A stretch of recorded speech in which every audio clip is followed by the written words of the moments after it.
nama baay'ee. Fooloo hin godhina nam tokko fooloo hin godhina. Naddani kan. Nam tokko fooloo Godhaa jirta ammaa Buuti gadi. Waslaa akkana jedhu kana gadi buusi. Buuti gadi. Fooloo isaa godha sitti fooloo nu godha kana erbe. Laala fooloo hin godhina jechuun Oromoodhaan fooloo godha jechuudha dhiisaa. Buusi tapha. Waa'ee fooloo sanaa seenaa kaa. Inni yoo si arrabsu maal jedhamte haalta maali? Damaani gadi buusi. Damaani gadi. Meemee tamaam dabalee nama booda ulee malee uumuu isaan ta'u. Nama guddise Kamal ang galing garanapo. Kamal yung makasi kung man ballesin abo.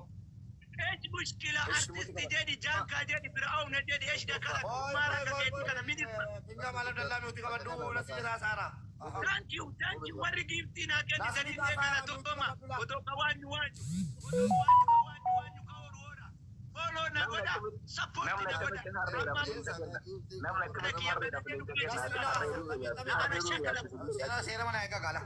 أول الشرط آخر السلام كين جل أسر أكمل ثم تقول جل شرط إلى أول إدراته كمان نم نكمو أكجلاهنكم نما جلاكم بيوار جنامو إن بلاد إن اللي سربو مرجع كباك نما كبيجتو جرو يرو سربو سك وفتح ملك الله فنوساو إن اللي جت سربو مرجع كوتو كبا إندوم أنوان دند إن دبي في برج خليفة جلا أكسربو حالا ميجي سافي جرو فتح شيء كله كذا لا بقى يا سربو فتح lagi nanam bandi kutu kitabi. ها فتح lagi nanam bandi. jaket ya ke Shahrukh Khan pak gula tulal artiston di tempat kakek gula ni brand na tu Dubai biti erga sangguna ni fatah ini Allah.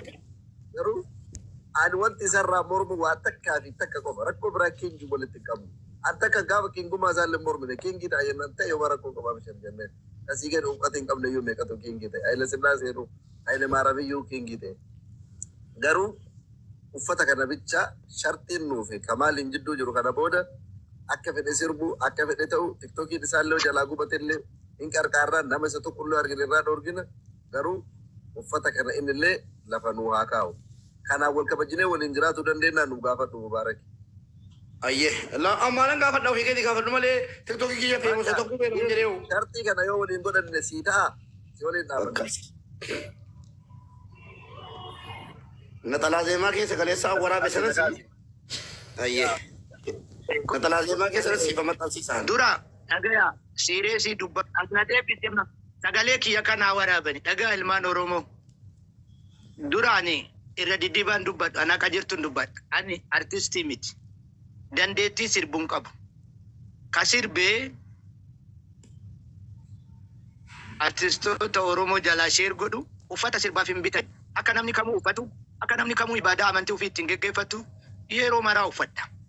Yeroo waan kana sheer gootu uffata kana lafa nuu kaayi isin yoo nama uffata kabaju taate uffanni uffatatti beekaan ka kabajam amanticha sanii namnummaan tokko ol ka'ee uffata kana uffatee dhugee yoo gangalate amantii keenya maqaa balleesse wani jedhamu ana gannaan taru isuma bade malee namichuma santu dhoqqee keessa gangalate malee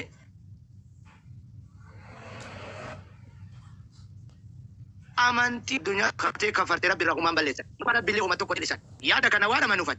Ani yeroo uffata lafa kaayii masqala hidhadhu maalii hidhadhutti deemaa jirtan. Hawaan amantiin uffata namni amantii kamuu uffatuun uffadha. Uffata na fakkaatuun uffadha. Areedallee sunnaadhaan margite. Ani nama salaata shanan salaatu. Siigalee ani shartii uffata lafa kaayii jettan yoo carraa argadhe qaa'aa Malik Abdul Aziz ka'aama burjii bira jiru kana dhaqee jara waliin akkanumatti idee jarri akkanatti tumansan kidaas qaalisan dhaqee isinii waraaba. Dhageettanii yookaan waan namni hin godhin hin goone. Lakki sirbuma afaan Oromoo kana sheer hin godhin yoo jettan na dhoorguu hin dandeettan. Jara santu Oromoo fidaman, Oromoof dalagan, Oromoof sirban, Oromoo san keessa an hawaasa Oromoo kana. Kadas na jedhe anuu kafaateef sirbu. Kafaateef faarsu sheer hin godhu. Kaqabsoo. Dhagayi. Ka sheer ka Oromoo. Laa yoo danda'anii baase ajaja namaan eeggadhuan. Na tole jennaan, na mijjate jennaan ani namni na dhoogu hin jiru. Dandeettii ittiin qabu malee. Yoo dandeettii kan. Dandeettii kan qabu namni hedduu kiyya irratti sheer naa godhe. Kiyya irratti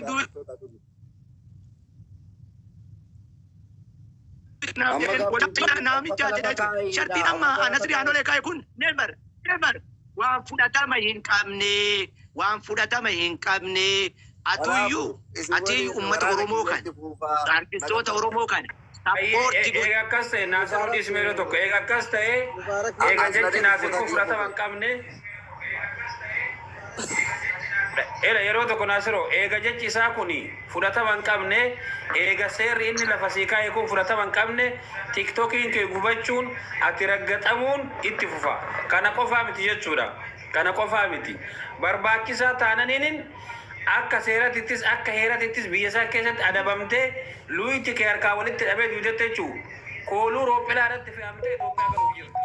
Yoo seera kennan kabajatillee wasalaataa hin caalte. Achi galee yoo Dubaay dhufee dhuba xabbatee banna gara laafu achi. Asitti faaxee jala gadhiif na faaxee wajjin viidiyoo poostii haa godhu. Abbaan ta'e rakkoon hin jiru safara faaxee geessina. Haa wajjin footoo poostii godhaa oolu. Makka haa ba'u malee.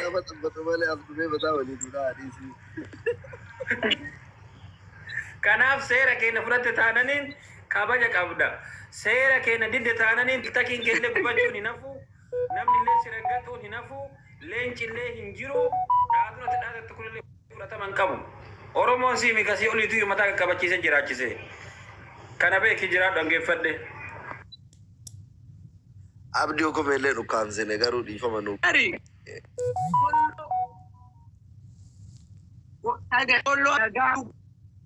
Gurgurtaa waliin na yaamannan anumni kilmaan Oromoo godha anmootu waliin namni tokkii keessa anuma nomination kan jettan kana. Mubaarak galatoom ol nagalchuu kan keetiifi ani Sheekh Kamaal Baqaraa kana irraa wanni jechuu barbaadu beekta nama Sheekh Kamaaliin sappoorti godhu deeggaruu bakka inni hin gatantara jedhetti akka hin gatantarre dongoraa jala kaa'ee ol qabu keessaa tokko ana ture beekta. Sheekh Kamaal achumaan miyuutii qabadhu naafuu haasofte taanaan haasofni na harkaa bada. Lammaffaa Sheekh Kamaal ammootu silaa namni sirba kana miyuutii godhee irratti waa waraabuu ana beekta umri ijoollummaa kanaan mee lakki sirba waraabuu irra waanuma xiqqoo isii yoo dibbeellee of keessaa qabaatte waan gara rashiidaatitti harkattu tana waraaba jedhaa guman qaraane sanitti waan akkasi san jala fiiga.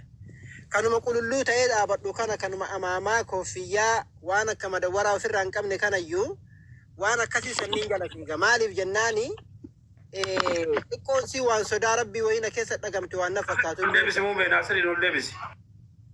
Gabboo afaan qabatu. Sheekh Kamaal jechuun ammoo Sheekh Kamaal tiktokii isaa miti amma anummaa nu itti garagalfadhe beekta mataan isaatu gubachuuf jiraata maaliif jennaani ga'e bakka utubaa na gadhiibaniif gadhiisan qabaa anillee amma asirraa warningii itti kennuun kiyya dirqama maaliif beekta Sheekh Kamaal gargaarsa hawaasummaa keessatti illee nama cinaa dhaabbachuu keessatti illee hujjaajota hatta Nasri Anolee illee gaafaas umraadhaaf achi deeme dirasi Nasri Anolee illee cinaa dhaabbateetiin jira galatoomi jennee gaafa sanillee akka nam tokkootti galateeffanne waan gaarii hojjatee hujjaajota illee bira dhaabbatee jennee qalbii nutti horee ammallee miskiinummatu qalbii isaa tana keessa mul'ata jennee miskiinummaa saniin fayyaalummaa saniin waan sirbi kun jedhu iyyuu beeku sirbummaan sunu waan nashiidaa fa'a jedhaaru se'eetiin namni ijoollummaa irraa sirba dhageeffataan guddatin kun beektaa sirbillee yeroo tokko tokko nashiidaa itti fakkaataa bare dibbeen sunni yoo babbareeddee itti dhagamte sanfaatu itti fakkaateetiin akkas godhate jennee yaan ammoo wanni sun haraama faayidaa siif hin qabdu sirraan deemtu sirraan maltu namuu bakka dhaabatu qaba bakka irraa tolu qaba waan sanarraa dhaabbadhu gaafa jennuun lakki bubuqqisii gogombisiin tun ammoo tunaa taati jechaa gaafa taate siin taatu jennee dura dhaabbachuu danda'uu qabna nu maaliif jennaa Ode isaa innillee bakka irraa tolu qaba nullee bakka irraa tolu qabna amma osoo sirbe irraa tolaa bare jechuun agasun daaree dallee agas hin qabu koffiyyaa amaamaa waan argiteerta waan gaarii narraa calaqqisiisuuf irraa hin qabu inni ammootu inumaa bira dabree ka aalimni ittiin ol bahee kutbaa ittiin godhatee sirbe jechuun ammootu zabanu tulqiyaama kun amma qiyaamaa irraa dhumaati beeki bar wanni kun amma waan dhumaati dhuguma rabbiititti amma Ameerikaan tuni girgiraa utti jirti bakkee garagaraatitti obomboleettiin garagaraa lafti kun ol gara galaa gad deebi'aa jirti bakkeen mara gubate kun amma ilaa yoo qiyaamaa jechuu dandeessa barama waan kanaa beeknee waan san keessa himuu haa dadhabnu malee namni waan kana shiidaa jala deemaa jedhee namni siraa nu gortuu qabu eenyu mataa isaati gaafa Sheekha maal kaminni abdii yediifa wali sheekha maal kaminni gubuun itti fufa jechaadha maaf beektaa abdii sheekha maal kaminni rapper Kamal jechu barbaadeti. ani rapper illee sheek illee beeku king Kamal bicha beeka yaa'u sheek adda yoo qabaate dheete king jedhi malee sheek hin jedhin kan jechuun mallattoo sheekaa irratti erga jecha maaf beektaan waan akkasii sallaalaa guddanne maaf akkas jennaa bar keessa san beennu. Hukume gaafi si gaafa dhiifama wajjin gaafi yaadallee gara tokkooni. Amma Kingi Kamaliin kuni biyya Su'uud Arabiyaa san keessatti hin dandeessifne biyyi qofataraa qabdu biyyi faaxeen wayyaa qabdu dabbaa agarsiisaa deemtullee biyya keenya kana bulchiinsa keenya Naasirii wajjin mari'attanii ispoonsara taatanii gara asii fiddanii huccuu agartee itti binno osumatti ilaallaa rakkoon qabu miidiyaa irratti naasofnu saayizii isaa wajjin amma inni jala kanallee qallatee irra na furdata huccuu binne erginaaf hin taatu wal harkaa baxaabbatti yoo as finne asitti faaxee wajjin viidiyoo waraabbataa poostuuf godhe maal akkasi wayyu achi jiraatee achitti rakkachuurra ispoonsara gootanii yoo kana na fiddan wayyu. Baajata barbaachisu waan nu ga'u nutti maa baajata nuti asii ramadaa rakkoon hin jiru. Ayyee bulchiinsa keenya wajjin dubbadhaa Suud Arabiyaa keessaa baasaa hasaa dhufu. Abuudaabii fi Chaarjaa keessa bakka laallafi. maarree waan goonu waa takkitti dubartii walumaan mari'annaa awwal ishee namni kun nama shartii nu dhiyeessineef hin feene nuufisa jidduu amma Raashiyaa fi Yukureen nuufi Kingi Kamal jechuun inni Raashiyaa illee haa ta'u Yukureen illee haa ta'u nuuf inni Raashiyaa fi Yukureen sa'aatii ammaa kanatti maaliif yoo jettanii nuti karaa dippiloomaasiitiin karaa nagaatiin rakkoo isaaf warra tiktokii kana jidduu jiru rakkoo nuufisa jidduu jiru xumuruudhaaf shartii kenneef tiktokiin keellee gubatuu hin qabu kana booda yoo gubatellee si waliin dhaaban namni illee daangaa sitti darbuu hin qabu si tuquu hin qaban si yoo barbaadde sirbuullee mirga qabda akka nama dhuunfaate garuu uffata kana nuti waa takka bichaa sirraa barbaadna wanti sun uffata kana bichaa lafa kaa'ee uffata raapparii Dubaayii si ergina artistoonni gurguddaan addunyaa ittiin sirbitu jenneen lakki shartii kana hin fudhadhuu jedhe akkamiin nama kanaa walii galuu dandeenya tarii qaama sadaffaa qopheessine Yamanii deemnee waliin teennee mari'annu malee. Naasir akkana goonoo sponsor goonee gara Dubaay haa dhufu Dubaayitti uffata gara laafoon uffata isaa saayizii isaa hodhee haati booda deemee Jaappaan wallee takka gadhiisu wallee kana lafa kaayu jedhe kaa'inni osoo kana lafa kaaya jedhe eessatti uffata artistoota orjinaala birnaaf ka jedhu silaa gara waliigalteetti deemuu dandeenya biyya kamitti irra uffanni artistoota orjinaalii babbareedan inni kana lafa kaayu jedhe wallee jalqabaa inni garuu Jaappaan deemee akka raappara nu dalagu akka inni huccuu kana lafa nuu kaa'u warri waa kennu guyyaa waa qabaatan leencatti darbaa ofiin warra kennee huccuu yaafata akkasitti viidiyoo waraabbannee laki barabaa maaliin kadhannaa rabbii jedhe kadhaa miti amma kun shartiidha malee waliigaltee dippiloomaasii waliigalla malee kadhaa nu fakkeessa amma gubboo malee hin deemtu kaa bar seerumara kiingii kana gubboo malee hin deemtu jarattiin haraam hin beeytanii kiingiidha malee maqaan Haile Sillaasee yoo katumaanee saawolaatti jara deemaa turan akira shintifee deemaa awwaalanii maal kiingii qabtu barakatee. Mana barumsaa yuunifoormii malee godhattee seenta manni barumsaa yuunifoormii barbaachisa. Akkasumas weelli isaan fakkeenya uffata Maayikil Jaaksan dur ittiin sirbaa ture uffatee ittiin sirba malee amaamaaf koofiyyaan uffata sirbaati miti. Beekamaa. Amaamaaf koofiyyaan abba marraa bareedu qabaayu aslan xabiyamattu qabaa akkanuma itti rarraa malee irraayyuun bareedu. Amma sheen saafaatii yoo uffattuun argitu laal nuura wayitu irraa ifa. Nasri Bengadda foto wayii qaba qoisni kan maxxansa. Akka gaariitti koofiyyaadhaa fi surree jiinsii koofiyyaa namni uffatee akka gaariitti deemaa ture Bengadda. Akka gaariitti. Wallaahi kamaa jecha yoo uffata normaali uffatee deemu araadaa wayii na fakkaata anayyuu das na jedha bakka. Ilaala yeroo baay'ee jecha amma reefu tisheertiin ta'u akkam bareeda. Amma uffata kana uffatee ture jennaani. Yeroo leenjisa ijoollee taphaa faafoo deemu akkasitti yeroo akkas bakka ispoortajaa fakkaatee deemu sana amma irraa bareeda kiingiin jecha. Amma garuu uffanni maan irraayyuun bareedu isaa asirra namarraa bareedu amma ishee ibsaan faatii uffatee deemu laal nuura wayiitu irraa efa uffata kana jechaadha. Kiingiin irra laaleen nama keessaa mul'atu. Nasri DJ Khalid fakkaata bar yeroo gartee kurree uffatee deemu. Amma dhagaa qaataa softanii haasawaa qaataa softan Kuna sawa miti kingi fudhataman qabu haasofni keessan. Rakkoo dubbataa jiru dhiiftanii waan biraa qottan. Rakkoo kiyya kagad anaa mubaarakiin jidduu nagaa buusa. Namni tokkokkii kiyyatti dhibee ta'e isin. Nagaa buusuuf tokkokkii kuma dhibba irraa naa fuudha tokkokkii tokko ka gube isa. Kuma dhibba tokko 3 4 qaba tokko naa kennu. Yookaan asliin naa kennu. Shartiidha kun. Rabshattaan dhalatee ture. Kakuma kudhanii nan qaba rabbinaan kennin siin kennu. Kakuma kudhaniiti mi. Kakuma lama siin kennu. Tokkokkii kiyya galaafatte si. Please ani galgala leenca siin kenna mana koo siin kenna dhugaa utuu ati jiru ati akkas hin taatu dhugaa Sheek Kamaal ani baay'ee garaa Wallahi laazim kennu. Tokkokkii kiyya gubdanii tokkokkii kiyya ka gube garee kana. Namni asira jiraatu na dhoogaa jiru jara kana.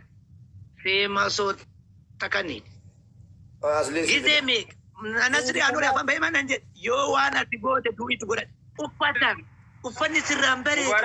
Denomination kanaa miti. Ka gube mubaarakii jedhan ifaan ifatti. Rakkoo isini wali sodaatina haqa walitti hima. Maaliif jennaan dhufee giftii naa kennee naa jedhi mee jedhe umaan hin beeyin. Maal jedha? Baran gizee arge sheer godha malee sirbuun beeku. Mee akka jedhi obboleessa qofa akka jedhi itti maxxansee waraabbatee suuraa kiyya irratti hidhatee maxxanse. Maal gootanii anatti as abdan? Maal gootan? Giftii dhibba lama sii kennee jennaan obboleessa kootu. Dhaga'i. Waalaikum assalaam.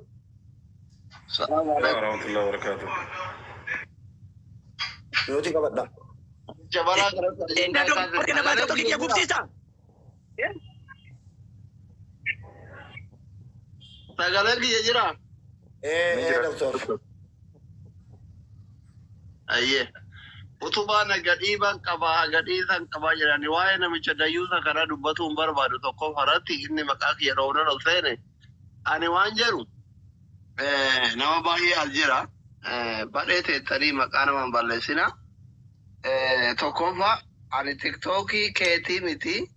Yoo tiktookii ma ilma Oromoo akkaawuntii ilma Oromoo kamuu riippoortii godhe rabbi harka kiyya qomaasaa haa godhu akka kana qabadhu. Lammaffaa yoo rakkoon kee rakkoo tiktookii ta'e adii seentee waadaa seente tiktookii kiyya lammaffaa akkanumas sii kenna. Akka amaachi akka ijoollee xixiqqoolee garaa kee guddaa kana albaamtee ittiin dannaftee nu saalfachiifne akka harama rabbii jalatti bakka kalleen sitti hin buune akka uummanni illee nagayaan jiraatu akka baraa keetiin ijoolleen Oromoo mara ayetti hin dararamne amma waadaa seenaan tiktookii kiyya sii kenna wallaahi sii kenna tiktookii lammaffaa waadaa seeni kakan wisha. Ala maal barbaadare doktorri keenya nuu dhufe nuuf jecha waggaa 27 baratanii waadaa seeni. Xixiqqee tokko malee. Ani dursa Nasrii fi Aslii kanatu maqaa natti fakkaata malee walitti na harkaa kalaaye malee ani maqaa Aslii dha'ullee hin barbaanne hin gayaa dhageettii fi dandeettii qaba. Gabbayee na bira achi taree waan fedhe jechuu danda'a.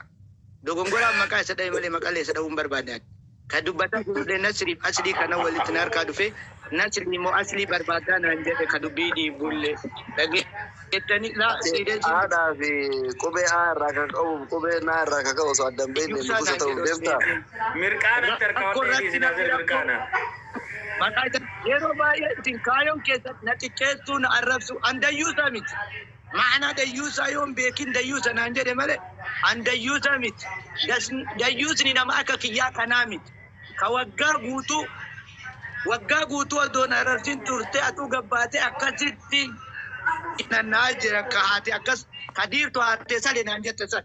Digalee dayyuusni waggaa guutuu asirran turu. Dayyuusa jechuun nama jaartii isaa biratti koran kana bara. Dadhabaa akkanaati. Ani falmataadhaani. Mirga kiyya doolcheetan sararataa namni itti bu'u. Humnaan dhokkaamsuu dandeettan. Baay'inuma keessanii baay'ina dhageettii qabdanii dhokkaamsuu dandeettan. Hoyaan tokko nama amata tokko sirraa falmaatu. Ani ittiin taasisu ammataa isa leelloo. Yaani adam mallee yoo ta'e yaada furmaataa barbaada yaada furmaataa barbaadan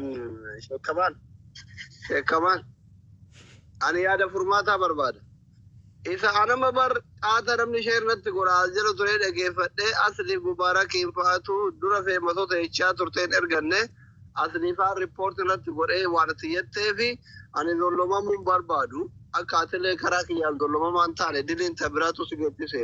Inaani kiyya nyaattu kiyyan dhuyduu dimbara walitti hin qabnu.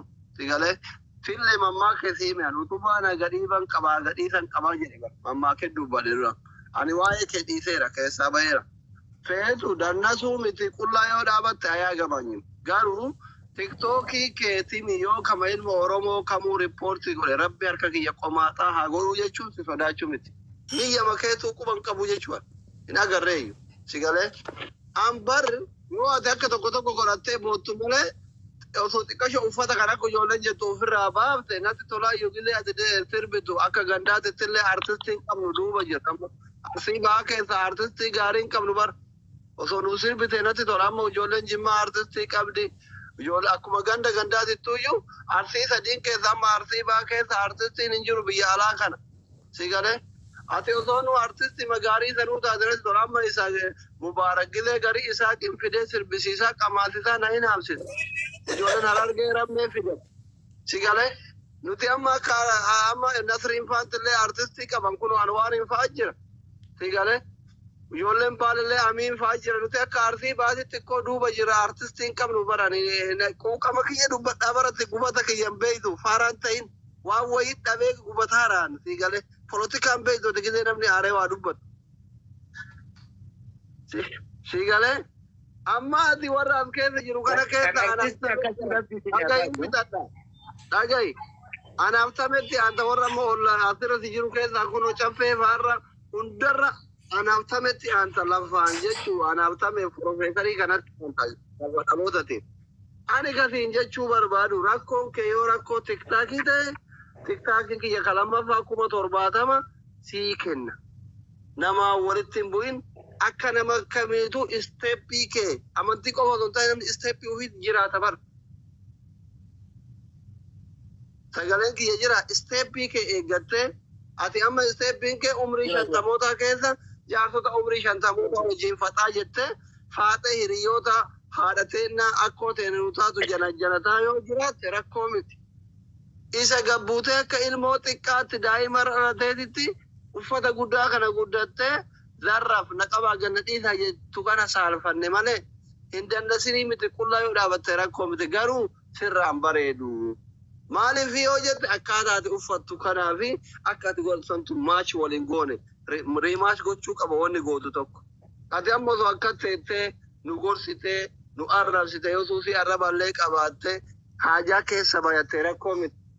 Nashiidama fandisheetu osoo jettee bara akkatti uffattee salaamullahi salaam alayka kan fandisheen hin jira bara nashiida baay'ee jira ka tooban godhan. Garuu ati qabsaa'aadha iyyee falmataadha. Qabsaa'aadha rakkoon qabu irra marsitti qabsii kana barbaadda toobanii miti habiibi.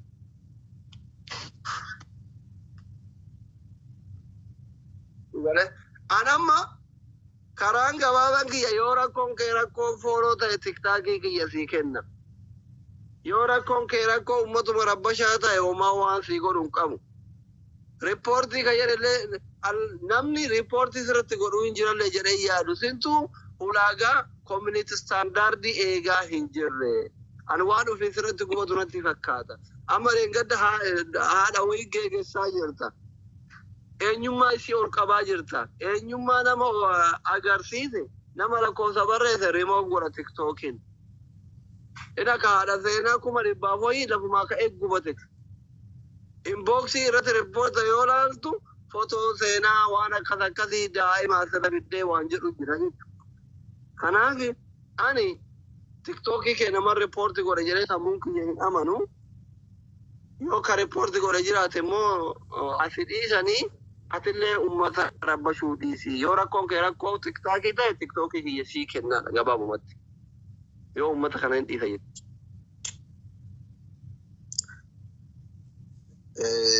Yeroo tokko kiingi yaadni asillee kan baree kun illee wal fakkaata. Ani la nasri dhiisi. Ani tokkii dheengadda namni akka ككوما ددما جلنا كنني كالي إغاني قدسي كوما ددما ساقلين غاي قبته أصل اللي نتكن ونزل اللي ككوما فرطما ككوما دبا فريقا نتكن أورومون جريسا كوني كالبورتي كوني ما غوبا يو أكاتي جت اللي أكاتي وان قدوف سيرا توك اللي تبسي قبوتو مالا توك غوباتو في يسو بيتامت أم حقيقة يو دبن أمني كوني مال فينتاز قبوفني ميرغا جيراتو مانا كنيني ميرغا وان فيدي دالغو مانا كنيني haga sadarka atama gafare ngare dubbatan enu makina ki akas god enu sitti rorisajet video sitti ayirgu ka anin mattan sudak abatama nama nabire jiru sitti ayirgu akka waan namni waa fakkefatu uftu tuluf uf mi'es enu tummi'es na dinat ummi'esina akka waan kamal sobu waan kana dalga qabdanina arabsitani jechu na ciicitani jechu mira bira keessa nagal assalamu alaikum أنت تقولين برو. السلام عليكم. كين كمان. أنا أورومون نوالين جراتو بربادة ماله.